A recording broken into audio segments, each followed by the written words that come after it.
تمام ہمارے جتنے MNAs ہیں، ہمارے جو MPs ہیں، وہ سب جیتے ہوئے تھے اور ایک بہت ہائی مارجن سے جیتے ہوئے تھے. میں اگر اپنے حلقے کی بات کروں تو میرے اوپوننٹ جو تھے بیرسٹر دانیال، وہ مجھ سے 61,000 کی میری لیڈ ہے. صرف لیڈ جو ہے وہ 61,000 کی ہے. اور آج وہ شخص جو ہے وہ یہاں پر میڈیا پر بیٹھ کر کاشف عباسی صاحب کے پروگرام میں بیٹھ کر وہ حلف اٹھا رہے ہیں کہ میں جیتا ہوا ہوں. اور میرے پاس 5 بجے جو ہے وہ سارے فارم 45 جو ہے وہ مجھے مہیا ہو گئے تھے. میرا سوال یہاں پر یہ ہے کہ 5 بجے تو ابھی آپ کی جو ہے وہ ختم ہوئی تھی، آپ کی ووٹنگ جو ہے وہ ختم ہوئی تھی، آپ نے کاسٹ جو ہے وہ ختم کی تھی. تو 5 بجے آپ کے پاس آپ کے فارم 45 جو ہے کیسے پہنچے؟ دوسری بات، جہاں پہ فارم 47 کی بات ہو رہی ہے تو جس طرح کی ٹیمپرنگ جو ہے فارم 47 پہ کی گئی، جو یہاں پر شاید بات جو ہے مس کر گئے سارے، کہ کم از کم ہفتے ڈیڑھ بعد تو وہ فارمز جو ہیں ہمارے سامنے آئے کہ فارم 47 موجود ہیں جی، یہ ہمارے فارم 45 ہیں جو ہم نے ان لوگوں سے جیتے ہوئے ہیں. تو وہ فارم 45 اسی وقت کیوں نہیں دکھائے گئے جس طرح ہمارے تمام جتنے بھی ہمارے جو لوگ تھے جنہوں نے الیکشن کانٹیسٹ کیا تھا، انہوں نے تو فوراً اپنے فارم 45 جو ہیں وہ سامنے دکھا دیے تھے کہ ہمارے پاس موجود ہیں. لیکن جو آپ کے فارم 47 پہ جیتے ہوئے یہ جو جھوٹے مکار فریبی دھوکے باز چور، یہ جو لٹیرے ہیں جنہوں نے جو ہے آج پارلیمنٹ پر جو قابض ہوئے ہیں، ان کے پاس فارم 47 جو ہے وہ اس وقت موجود تھا لیکن فارم 45 نہیں تھا. تو فارم 45 جو کیوں نہیں انہوں نے پیش کیے اس ٹائم؟ ہمارے پاس تو میرا نہیں خیال کہ ہم میں سے جتنے لوگ یہاں موجود ہیں ہمارے پاس 100% اپنا فارم 45 جو ہے وہ موجود ہے. اور اس کی بکلٹس بنا کے ہم نے ہر جگہ پہ، چاہے وہ سپریم کورٹ ہو، چاہے وہ ہائی کورٹ ہو، چاہے وہ الیکشن کمیشن ہو، چاہے وہ کوئی بھی کہیں بھی کوئی بھی فورم ہو، ہم نے وہاں پہ پیش کیے ہیں.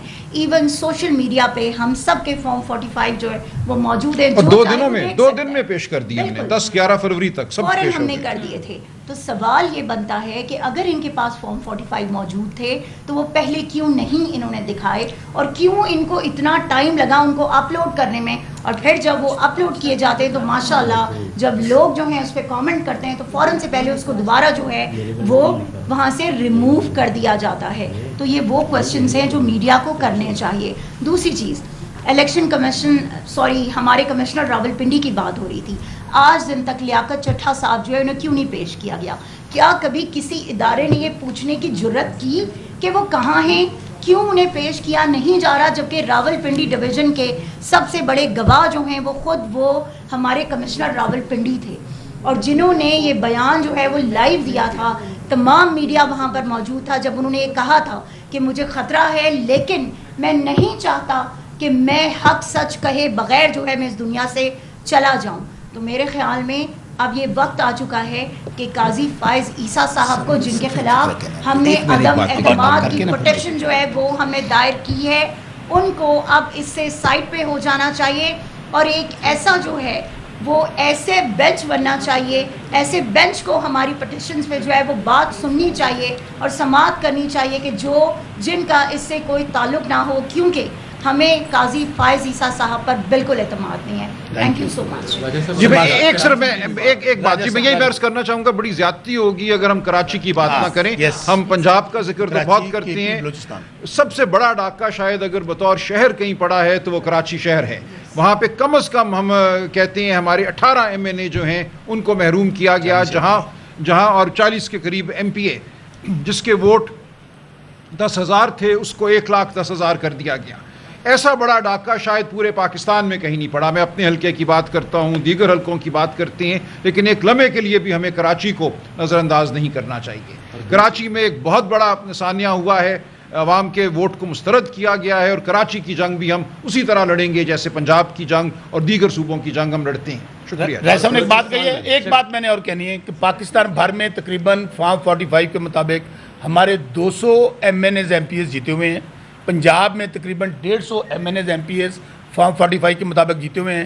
ہم سب لوگ آج اسلام آباد میں موجود ہیں. ہم سب لوگ فیصل مسجد میں آنے کے لیے تیار ہیں.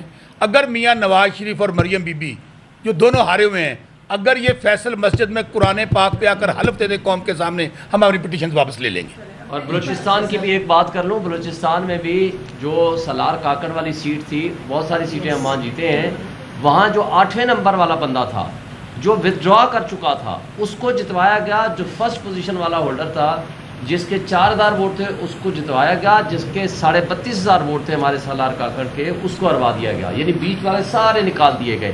لہٰذا بلوچستان والوں کے ساتھ بھی جہاں زیادتی ہوئی ہے، ہمارے بہت سارے دوست KP میں جن کو KP میں بھی جو کینٹ کے ایریاز میں آتے تھے ان لوگوں کو بھی زبردستی ہروایا گیا، اور اس کے پیچھے آپ کو پتہ ہے اسٹیبلشمنٹ تیمور جھگڑا صاحب اور باقی دوست ہمارے بہت سارے دوست ہیں جو ہمارے پٹیشن ہماری پینڈنگ ہیں، جو ٹریبونل چل رہے ہیں۔ اب مصیبت یہ ہے کہ ٹریبونلز کو بھی نہیں چلنے دیا جا رہا۔ پہلے یہ کہتے تھے کہ آپ فارم 45 ہم سے کیوں مانگتے ہو، الیکشن کمیشن کیوں مانگتا ہے، جائیں ٹریبونلز میں۔ اب ٹریبونلز کا ہی جھگڑا پیدا کر دیا گیا کیونکہ ان کو پتہ ہے کہ انڈیپینڈنٹ ججز جب کیسز کو چلیں گے تو پھر آگے۔ Thank you. سوال جی کوئی کسی قسم جی ضرور